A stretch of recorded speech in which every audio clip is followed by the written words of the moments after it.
حضرت موسیٰ علیہ السلام اپنی قوم بنی اسرائیل کو لے کے جا رہے ہیں، پیچھے سے فرعون کا لشکر ہے، سامنے سمندر آ گیا، بنی اسرائیل چیخ اٹھے اِنَّا لَمُدْرَكُونَ، ہم تو پکڑ لیے گئے، ہم تو پکڑ لیے کہ بھاگنے کا بھی کوئی راستہ نہیں، سامنے سمندر ہے، پیچھے فرعون کا لشکر ہے، اِنَّا لَمُدْرَكُونَ، ہمیں تو پکڑ لیا گیا۔ پورے یقین کے ساتھ، پورے ایمان کے ساتھ حضرت موسیٰ علیہ السلام جواب دے دے، کلا، ہرگز نہیں، اِنَّ مَعِیَ رَبِّی سَیَہْدِینِ، ہمارے ساتھ ہمارا رب ہے، وہ ہمیں راستہ دکھائے گا۔ ایسے نازک موقع پر کہ سامنے سمندر ہو، پیچھے دشمن کی فوج ہو، اور پوری یقین کے ساتھ حضرت موسیٰ کہتے ہیں اِنَّ مَعِیَ رَبِّی سَیَہْدِینِ، میرا رب میرے ساتھ ہے، میرا اللہ مجھے راستہ دکھائے گا۔ اللہ نے راستہ دکھایا، اللہ نے راستہ دیا سمندر میں، ناممکن کو اللہ نے ممکن بنا کے دکھایا۔ جہاں سے موت نظر آ رہی تھی، سامنے سمندر ہے، پیچھے دشمن ہے، موت نظر آ رہی تھی، اللہ نے زندگی دے کے دکھایا۔ حضرت موسیٰ علیہ السلام بنی اسرائیل کے ساتھ پار ہوئے، فرعون آتا ہے، راستہ بنا ہوا ہے، زندگی نظر آ رہی اس کو، زندگی نظر آ رہی اس کو، اس نے دیکھا راستہ کھلا ہوا ہے، اپنے فوج کے ساتھ گھستا ہے، اللہ نے موت دے کے دکھایا اس کو۔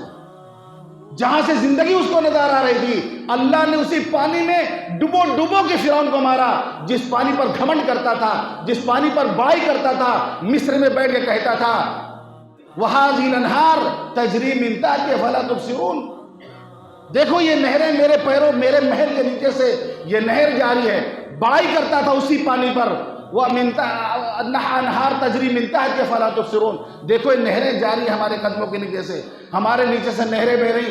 جس پانی پر وہ گھمنڈ کرتا تھا، جس پانی پر وہ تکبر کرتا تھا، جس پانی پر وہ ڈیگے مارتا تھا، اللہ نے اسی پانی میں سے ڈبو ڈبو کے مارا ہے۔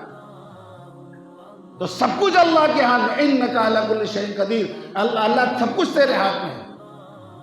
تو مسلمان کو بزدل نہیں بننا چاہیے، ہمارے ہاں بزدلی کا تصور ہی نہیں ہے کہ ایک مسلمان ڈرپوک ہو۔ یاد رکھیے، دنیا ہر جرم کو معاف کر دیتی ہے، دنیا ہر گناہ کو معاف کر دیتی ہے، لیکن ایک جرم ایسا ہے کہ دنیا والے اسے معاف نہیں کرتے ہیں، اور وہ ہے بزدلی، وہ ہے خوف، دنیا والے اسے معاف نہیں کرتے ہیں۔ تقدیر کے قاضی کا یہ فتویٰ ہے ازل سے، اقبال نے کہا تقدیر کے قاضی کا یہ فتویٰ ہے ازل سے، ہے جرم ضعیفی کی سزا مرگ مفاجات، جرم ضعیفی جو ہے اس کی سزا صرف موت ہے، اس کی سزا صرف موت ہے۔ دنیا دیکھتی جس کو کمزور اسی پر چڑھائی کر دے گی، جس کو بزدل دیکھتی ہے اسی پر چڑھائی کر دیا جاتا ہے، اس کی چیزوں کو ضبط کر لیا جاتا ہے۔ تو کمزوری یہ جرم ضعیفی ہے، یہ اس کی سزا ہے مرگ مفاجات۔ اقبال نے بہت پہلے اس بات کو کہا۔ اللہ کی ذات پہ ہمیں بھروسہ ہونا چاہیے۔ کتنی حکومتیں آئی اور گئیں، کتنے بادشاہ آئے اور گئے، تاریخ اٹھا کے دیکھیں، آپ قیصر و کسریٰ کی تاریخ پڑھیں، آپ رومن امپائر کی تاریخ پڑھیں، ایسی حکومت ان کی تھی، اگر وہ دن کو دن کہہ دیں، دن کو رات کہہ دیں تو لوگ ماننے کو تیار، رات کو دن کہہ دیں تو لوگ ماننے کو تیار، مٹی کو سونا کہہ دیں تو لوگ ماننے کو تیار، ایسی حکومت تھی ان کی۔ لیکن ایک وقت آیا ہے کہ ان کی حکومت کا خاتمہ ہوا۔ اگر ان کی حکومت کا خاتمہ ہو سکتا ہے، جن کے لیے بڑی تیاریاں تھیں، اور ایسا کہا جاتا تھا کہ ان کی حکومت کا سورج کبھی غروب نہیں ہوگا، ان کی حکومت کا سورج کبھی غروب نہیں ہوگا، اللہ نے ان کی حکومتوں کے سورج کو غروب کیا ہے، کسی کی حکومت باقی رہنے والی نہیں ہے۔ یقین ہونا چاہیے اس بات پر، ہم ایمان والے ہیں، آزمائش آئے گی، حالات آئیں گے ہمارے ساتھ، ہمیں صبر سے کام لینا ہے۔ تو بِشَيْءٍ مِّنَ الْخَوْفِ وَالْجُوعِ، خوف کے ذریعے آزمایا جائے گا، بھوک کے ذریعے آزمایا جائے گا، فاقہ کشی ہو جائے گی، لیکن یاد رکھیے اللہ کے رسول صلی اللہ علیہ وسلم پیٹ پر پتھر باندھ کر چلے گئے پوری امت کی طرف سے۔ قیامت تک اب امت کو پیٹ پہ پتھر نہیں باندھنا پڑے گا، پوری امت کی طرف سے جناب محمد الرسول اللہ صلی اللہ علیہ وسلم پیٹ پر پتھر باندھ کے چلے گئے۔ اب امت کو پیٹ پر پتھر باندھنے کا وقت نوبت نہیں آئے گی، امت پر عمومی فاقہ اب نہیں آ سکتا۔ وقتی طور پہ کہیں بھوک مری ہو سکتی ہے، کہیں حالات آ سکتے ہیں، لیکن مجموعی طور پر امت کو فاقت سے دوچار نہیں ہونا پڑے گا۔ قسم کھا کے اللہ کے رسول نے فرمایا واللہ للفقر اخشى علیکم ولکن اخشى ان تفصل علیکم الدنیا كما بسطت على من كان قبلكم فتنافسوها كما تنافسوها فتهلككم كما أهلكتهم. قسم کھا کے آپ نے فرمایا واللہ مجھے تم پر فقر و فاقہ کا ڈر نہیں ہے. فرمایا مجھے تم پر فقر و فاقہ کا ڈر اور خوف نہیں ہے، مجھے تو ڈر اس بات کا ہے کہ دنیا تم پر وسیع کر دی جائے، دنیا تم پر کھول دی جائے، دنیا تمہارے لیے وسیع کر دی جائے، دنیا کو حاصل کرنے کے لیے تم آپس میں مقابلہ کرو، پھر یہ دنیا تم اسی طرح ہلاک کر دے جیسے کہ اس نے پہلے والوں کو ہلاک کیا. ڈر اس بات کا اللہ کے رسول کو تھا. فقر و فاقہ کا آپ نے خوف ظاہر نہیں فرمایا کہ میری امت فقر و فاقہ سے دوچار ہو. پھر بھی اگر حالات ایسے بنتے ہیں، مہنگائی ایسی ہوتی ہے، حالات بگڑتے ہیں، تو کہیں کہیں ایسے حالات پیدا ہو سکتے ہیں کہ اگر آزمائے جائے تو خوف کے ذریعے سے، بھوک کے ذریعے سے آزمائے جائیں. وَنَقْصٍ مِّنَ الْأَمْوَالِ، مال کو کمی کر دیا جائے گا. مال بھرا ہوا ہے دکان میں، کسٹمر نہیں، بکری نہیں. آج بڑے بڑے فیکٹریوں میں جو بیٹھے ہوئے ہیں، بڑے بڑے فیکٹری کے مالک بھی آ کے رونا روتے ہیں کہ مولانا مال نہیں نکل رہا، گوڈاؤن بھرا ہوا ہے پورا. بڑے سے لے کر چھوٹے طبقے تک کے لوگ آج پریشان ہیں کاروباری لائن سے. ہر آدمی اپنی جگہ پر پریشان ہے، ہر آدمی اپنی جگہ پر پریشان ہے. اگر کوئی مطمئن ہے واللہ، اگر کوئی مطمئن ہے تو وہ اللہ سے جن کا تعلق مضبوط اور قوی ہے وہ مطمئن ہے. اللہ نے ان کے دل کو غم پروف بنا رکھا ہے. اگر جاپان والے، سوئٹزرلینڈ والے اگر واٹر پروف گھڑی بنا سکتے ہیں تو اللہ اپنے خاص بندوں کا دل غم پروف بنا دیتا ہے کہ ان کو غم افسوس نہیں ہوتا. ان کو حالات کیسے بھی ہیں انہیں کوئی افسوس نہیں ہوتا. ایک بزرگ بیٹھے تھے، کسی نے آگے خبر دیا جو آپ کا سامان تجارت مال جا رہا تھا، جہاز ڈوب گیا. انہوں نے کہا الحمدللہ. پھر ایک تھوڑی دیر بعد دوسرے صاحب آئے، کہنے لگے کہ اس جہاز ڈوبا نہیں، غلط خبر تھی. کہنے الحمدللہ. حضرت یہ کہا جب جہاز ڈوبنے کی خبر آئی تو الحمدللہ، بچنے کی خبر آئی تو الحمدللہ. کہنے لگے کہ جب دونوں خبر آئی تو میں نے اپنے دل کی طرف ٹٹولا، اپنے دل کو میں نے دیکھا تو دل میرا بالکل اللہ کے فیصلے پر مطمئن تھا.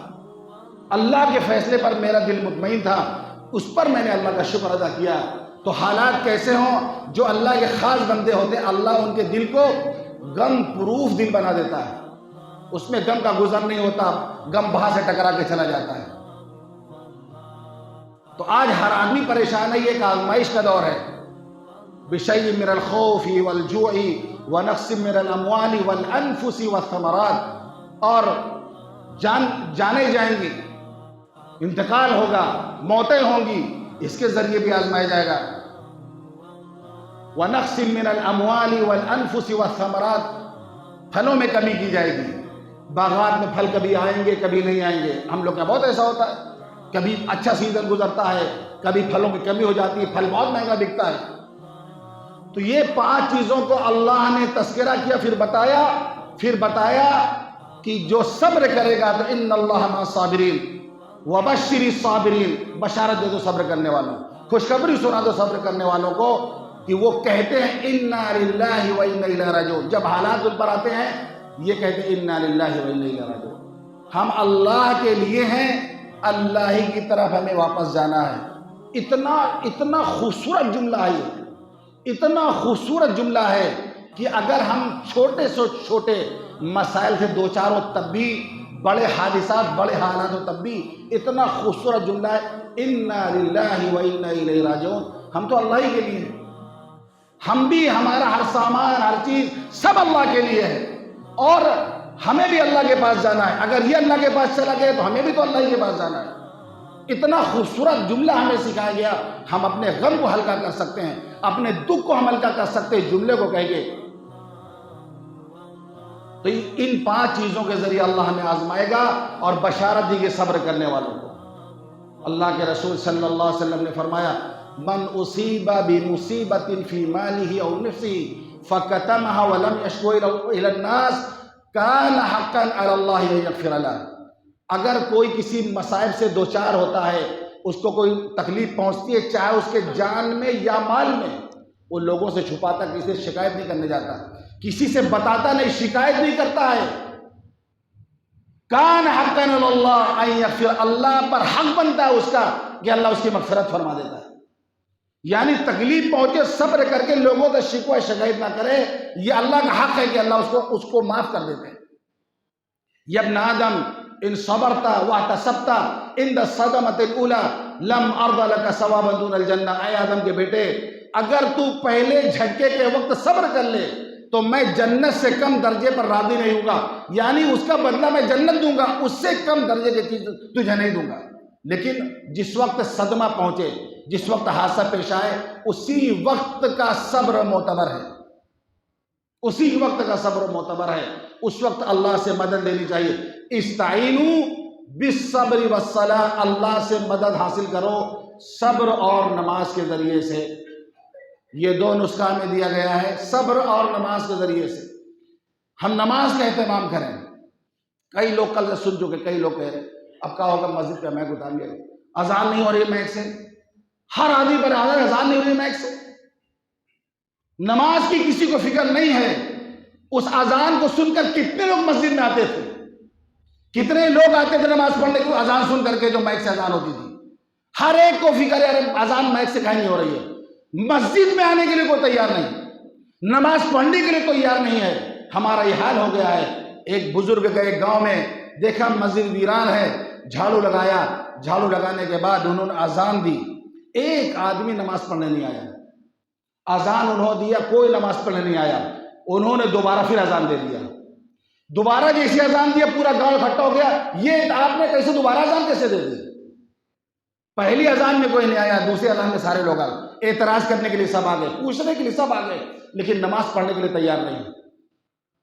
تو یہ حالات آئیں گے ہمارے ساتھ، یہ سب ہونا ہے ہمارے ساتھ، تو ہمیں صبر سے کام لینا پڑے گا، ضبط سے کام لینا پڑے گا، جوش سے کام لینا ہی پڑے گا۔ اور یہ حالات آتے ہی اسی لیے کہ اللہ کی ذات پر ہمارا یقین بڑھے، ہمارا ایمان قوی ہو، ہمارا ایمان مضبوط ہو، اس لیے حالات اللہ لاتے ہیں۔ اگر حالات نہ آئے تو مسلمان اسی طرح اور سوتے رہ جائیں گے۔ وہ تو اللہ حالات لاتے ہیں، تھوڑا سا ایمان جگتا ہے ہمارا، تھوڑا سا جذبہ ہمارے اندر پیدا ہوتا ہے، وگرنہ اگر حالات نہ آئے تو ہم تو اسی سو رہے ہیں، ہم تو اسی خراٹی کے لیے سو رہے ہیں۔ وہ تو اللہ حالات لا کے ہمیں جگاتا ہے۔ اس طرح کے حالات آتے رہیں گے، یہ ہمیں اللہ کے رسول نے 1400 سال پہلے یہ بتا دیا کہ ہمارے ساتھ آزمائش ہوگی، یہ دور آئے گا۔ تو ہمیں ضرورت اس بات کی ہے، جوان بوڑھا ہر ایک اللہ کی ذات پر یقین کرتے ہوئے نماز کا پابند بنے، نماز کا پابند بنے، مسجدوں کو آباد کرے۔ مسجدوں کو آبادی میں ہماری آبادی ہے، مسجد کی ویرانی میں ہماری بربادی ہے۔ ہم اس کے خود مجرم ہیں، ہم نے مسجدوں کو ویران کر رکھا ہے، ہم نماز نہیں پڑھتے، ہم مسجدوں میں نہیں آتے، پھر کوئی حالات ہوتے تو ہم چھ میں گوئیاں کرتے ہیں، ہم اس پر تبصرہ بازی کرتے ہیں، ہم اس پر باتیں کرتے ہیں، تو حالات ہم پیدا کرتے ہیں۔ مسجدوں کو ہم نے ویران کیا ہے، غیروں نے تو ویران مسجد کو منہدم کیا ہے۔ مسجدوں کو پہلے ہم نے ویران کیا، پھر بعد میں غیروں کو موقع ملا اس کو منہدم کرنے کا۔ پہلے مجرم ہم بنتے ہیں، موقع ہم فراہم کرتے ہیں۔ تو ضرورت اس بات کی ہے کہ اللہ کی ذات پر یقین رکھتے ہوئے بزدلی سے باہر نکلیے، خوف کی زندگی سے باہر نکلیے، اور جو ہے اللہ کی ذات پر یقین ہو، کوئی ہمارا کچھ نہیں کر سکتا، ہمارا بال بیٹا کوئی کچھ نہیں کر، نہ کوئی حکومت کر سکتی ہے، نہ کوئی سربراہ کر سکتا ہے۔ یاد رکھیے، ملک کفر کے ساتھ چل سکتا ہے، کوئی ملک ظلم کے ساتھ نہیں چل سکتا۔ کفر کے ساتھ حکومت ہو سکتی ہے، ظلم کے ساتھ نہ کبھی حکومت ہوئی ہے، نہ قیامت تک کوئی حکومت کر سکتا ہے۔ ظلم کی ٹہنی کبھی پھلتی نہیں ہے، ظلم کے ساتھ پوری تاریخ بتاتی ہے، جب بھی کسی فرمانروا نے، جب بھی کسی حاکم نے ظلم کا راستہ اختیار کیا، اس کی حکومت کا خاتمہ ہوا ہے۔ اللہ کی ذات پر ہمیں بھروسہ ہونا چاہیے۔ اللہ ہم سب کو کہنے اور سننے عمل کرنے کی توفیق عطا فرمائے۔ وآخر دعوانا الحمدللہ رب العالمین۔